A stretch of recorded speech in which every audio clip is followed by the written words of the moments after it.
Warning. Our YouTube channel and its videos may contain scenes, language, and content that may not be appropriate for all audiences. These videos include surveillance footage, undercover pursuit of suspects, actual police and rescue operations, and fearless confrontations. If you do not approve of the content, please do not watch our videos. If you wish to continue, we strongly advise that you proceed with caution. Viewers' discretion is advised.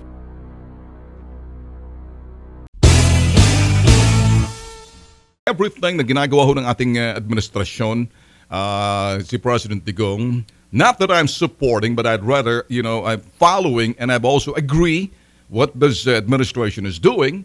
And so therefore, if I agree, then I'll talk about it. If I disagree, the same thing, I'll talk about it with passion and dedication, enthusiasm. And on my style, nakikita niyo ho yan sa pinagagawa ho natin. Let's be clear about this. Marami hong kumakyaw-kyaw at marami ho talaga ang tingin ho nila, lalo na ho yung mga dilawan.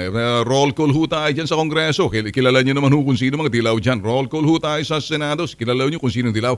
Wala hong problema sa kanilang pagkokontra kasi ginagampanan ho nilang kapagiging opposition ho nilang. Hindi lang ho natin makita, yun hong kanilang pinaggagawa, kuminsan alana sa lugar. Nandun na yung hatred.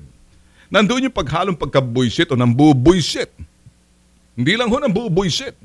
Nandun na ho yung sinasabing bagay na kuminsan, gumagamit ho sila ng estilo na kuminsan tingin natin kabobohan, pero sa kanila, estratehiya, taktika lang ho yun. Kasi pag sinabi mong bobo, maaari sa kanila, well, you got your attention. Kung bobo man ako, at least nakuha ang attention mo. And then, nahulog ka sa bitag ko because I got your attention. It's all about attention. Now, it's either we like, we approve. Well, it's not only we like, we approve, we accept what they're saying, or we totally ignore. Deadma.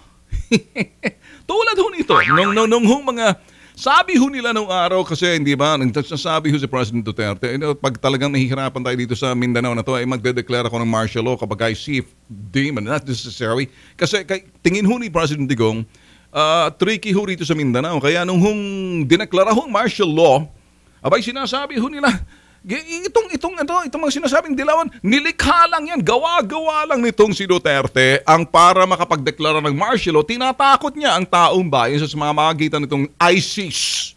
Can you believe that?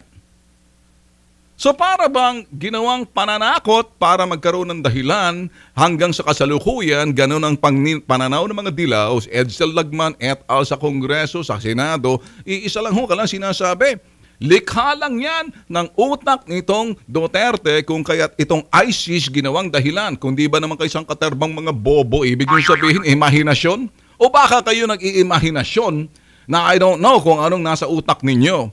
Etong pinagsasabi ng Presidente at kasalukuyan, nakita naman ho natin na totoo yung sinasabing nangyayari sa Mindanao, partikular ito ho sa sentro lang ho natin sa Marawi. Ito hong maraming sundalong namatay at ito naman, ito'y sinisisi. Kumbaga, ang mga sundalo natin pa sinasabi, hindi pala kaya ng sundalo natin itong mga maute, wala pala tayong sinabi, wala talang pinatbat yung ating mga sundalo, hindi natin kaya. Kundi ba naman kami isang katerbang mga bobo, you didn't really say it the way you wanna say it, but I'm gonna say it unfiltered because that's what you wanna show. Yun ang gusto nyo mangyari, gusto nyo pakita ng ganyan. So parang, ano ba talaga kayo mga putok sa buho kayo? Wala lang tama. Ang ibig sabihin, walang binatbat. Dapat nga saluduhan niyo yung mga sundalo sa ginawang pagbubuhos ng buhay nila para ipagtanggol ang bansa natin tulad ng wag makubkob yung sinasabing Marawi. Bagkos sa inyo, kontra kayo ng kontra.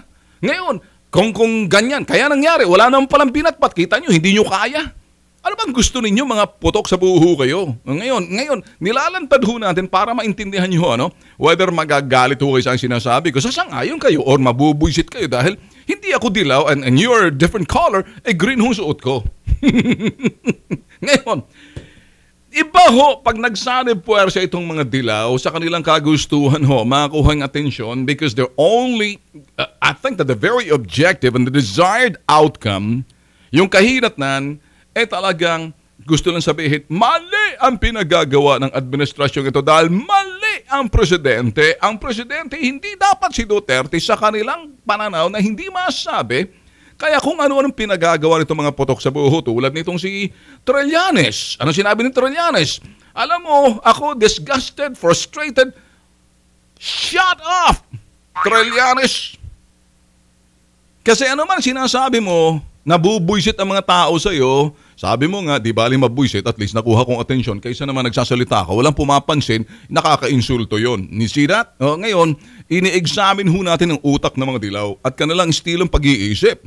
Ngayon, ang sinasabi nila dito, kaya raw ISIS, panakot lang yan, di totoo. At nang nagkakatotoo na, kita nyo, hindi nyo kaya. O kita nyo, ba't nangyari yan? Kasi mahinang intel nyo, lahat ho na paninisi, ganyan lang ho sila eh. Ngayon, ito hong aking sinasabi, hindi lang ho dyan. So parang sinasabi nila, kita nyo, hindi nyo kaya. Kung talagang pupulbusin yung mga ISIS at mga mauti na yan, eto lang kasimple dyan eh. Bombahin mo lang yan eh, ganun kadali. Kung may sira-ulong presidente, kung sino man sira-ulo, baka kayo ganyan ang gagawin nyo. Pag hindi nyo na kayo, bombahin nyo, bahala, tamaan kung sino. Walang collateral damage, mapulbos lang yan. Put them down to the ground. Pulverize them. Ganun kadaling sabihin. Ito ho ang administrasyon, nagpapakita ho ng kahalagahan ng buhay ng mga sibilyan.